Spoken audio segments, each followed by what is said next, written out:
Greetings, YouTube. You may hear fireworks outside. I cannot control that. I'm hoping they've finally gotten tired. It is 11 o'clock at night. Maybe they've all decided to go inside and go to sleep. I'm not sure. But let's do a random video. So this is a random generator for Pathfinder, and it is for treasure. And it is from the Donjon site, and I will be sending a link with this particular video.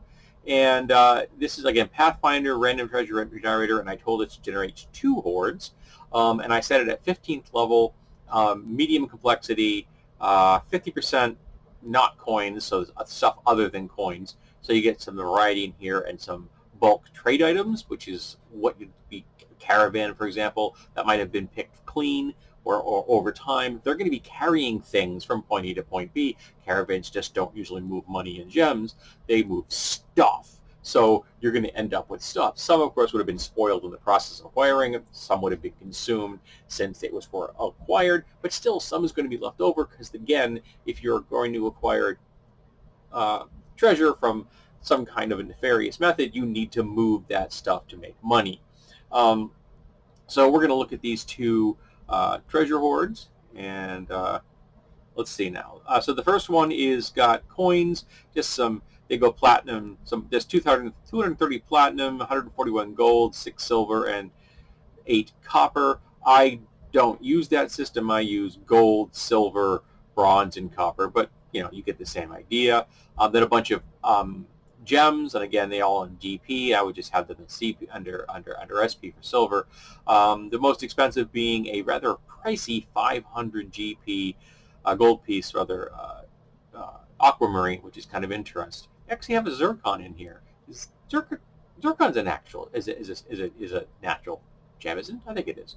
Then we have a single masterwork item, which is a masterwork long spear. That's cool, very useful if you want to magic up a long spear. If somebody in the group likes those things, that's not worth much. It's worth 305 gold pieces because masterwork gives it a 300. It has to minimum $300 to make it masterwork, and a long spear costs 5, so they're only worth 305. That makes me smile.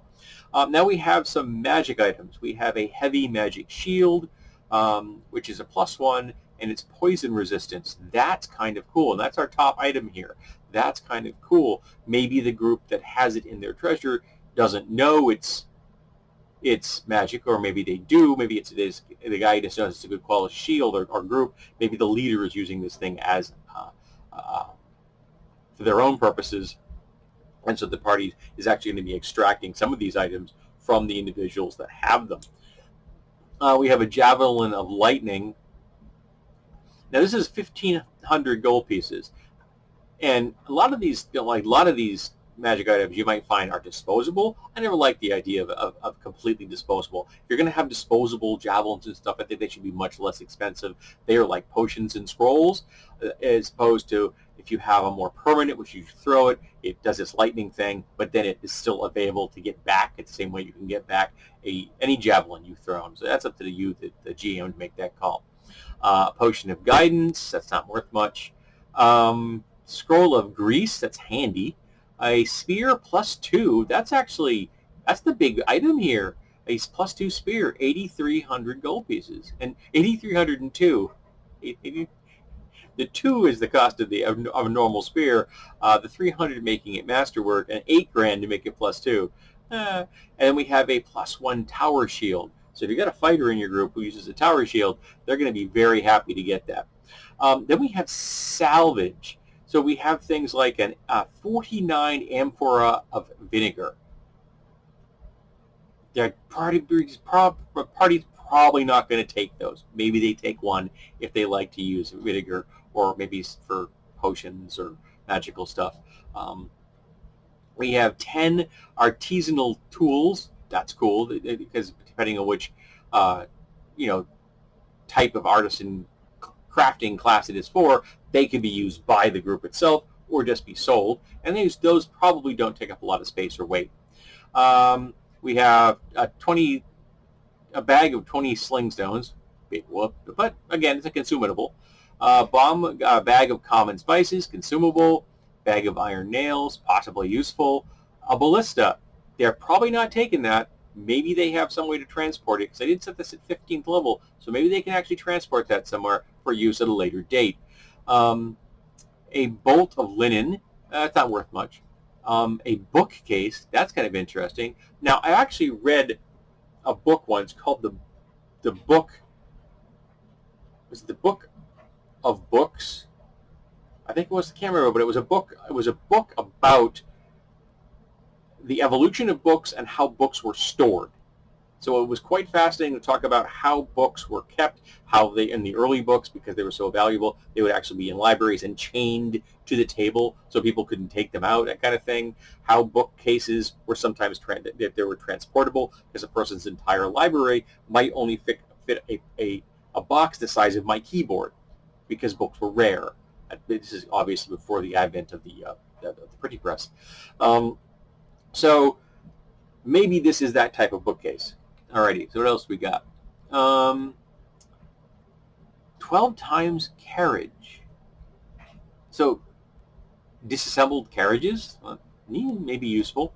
A bunch of carts, an explorer's outfit could be possibly useful. A couple of flasks of oil, 11 game boards, a bunch of hammers, some hemp rope, good one, iron bar, a large iron box, there's a bunch of those, 4 light catapults, a 10-foot pole, 10-foot pole, woohoo! A pouch of tobacco, consumable, some firewood, that's going to be consumed probably, a sack of wheat, some sewing needles, those can be valuable, 2 portable shrines, that's cool, a sickle, 6 sleds, 49 sledge, by sledges I think they probably mean 39 sledgehammers, that's intriguing. 20 small casks of ale, probably already gone. Maybe there's only going to be a couple of those left. A small glass rod, good for probably for spell casting, spell components. A tiny lead box, intriguing, protects the item inside from being magically scryed. 2 tiny wooden boxes, a water skin, you're probably not going to see that, consider that to be treasure, and 6 wood axes. Useful, I guess, if you need to chop wood. Total value, 4,738 gold pieces, 6 silver pieces, and 5 copper pieces. Yes, all right, give me a break, one break, sorry. Yeah, always need a little water. Alrighty, so next hoard, we got some 637 platinum, 117 gold, 11 silver, and 5 copper. We have some gems, all pretty low-grade stuff. 8 gold pieces, 55 rather, and 12. Not all that big. Nothing all that interesting either. And we have magic items. We have a potion of Eagle's Splendor, potion of Spider Climb, a scroll of Doom, a scroll of Magic Weapon, a scroll of Minor Creation, scroll of Sleep, a wand of Grease. That's kind of cool, and it says design provides clue to function. Okay, so the design of this, there's something on a motif on this that gives a hint in some way. Maybe it's physical, maybe you can feel grease on it, or it smells of grease, or there's a motif carved into it or something like that.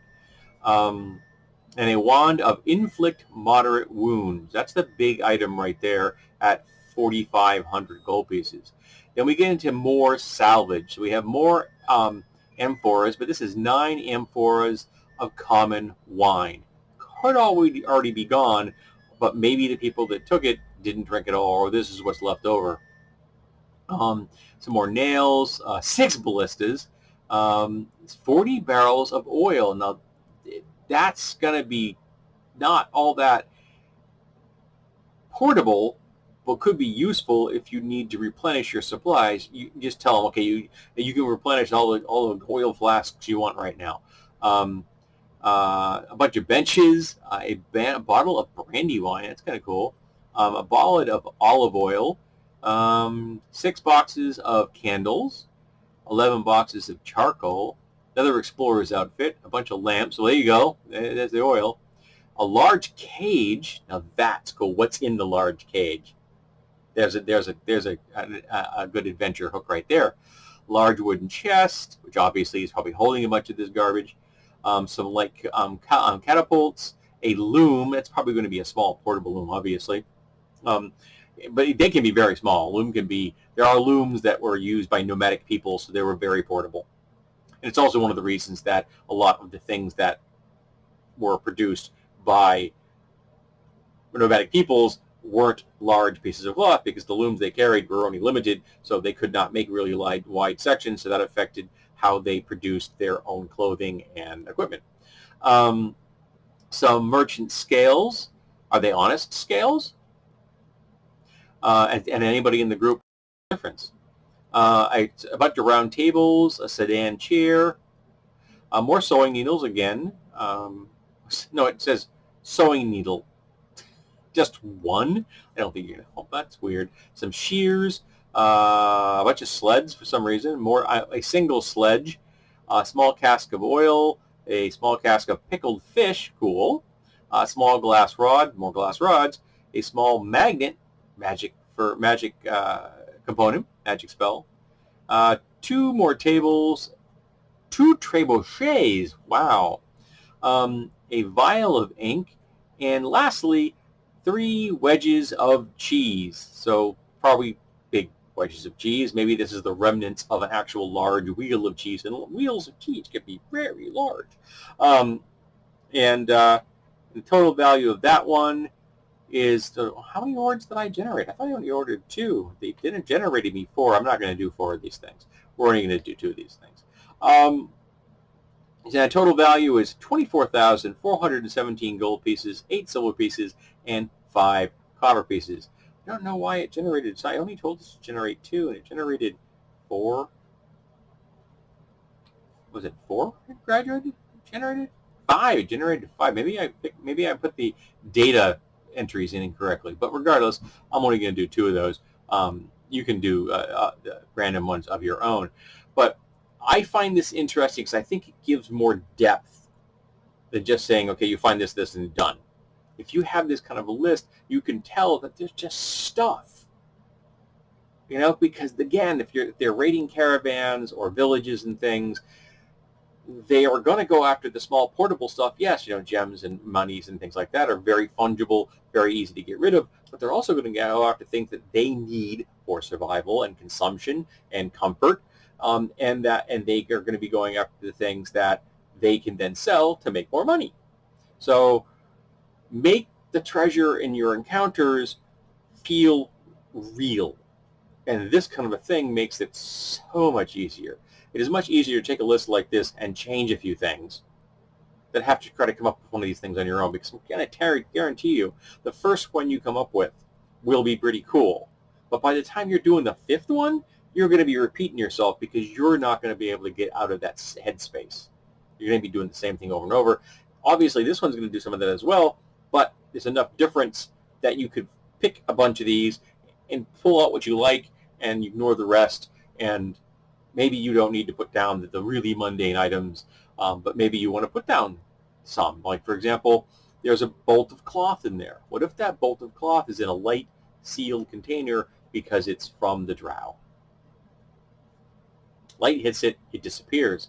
But if somebody can figure out what the thing says it on the outside, what the warnings on the outside and such say, maybe they can realize how valuable it is and get it to someone who's willing to use it and keep it in the dark and don't use it at night. Because there's some noble out there that wants an outfit made out of that, I can guarantee you. So here you go for more random generators to help you come up with adventures and save yourself some pointless legwork. Because coming up with this kind of stuff can be very darn tedious. Alrighty, so what would you do with these kind of a random generator? And what is some of the most interesting mundane treasures that you yourself have ever thrown at somebody?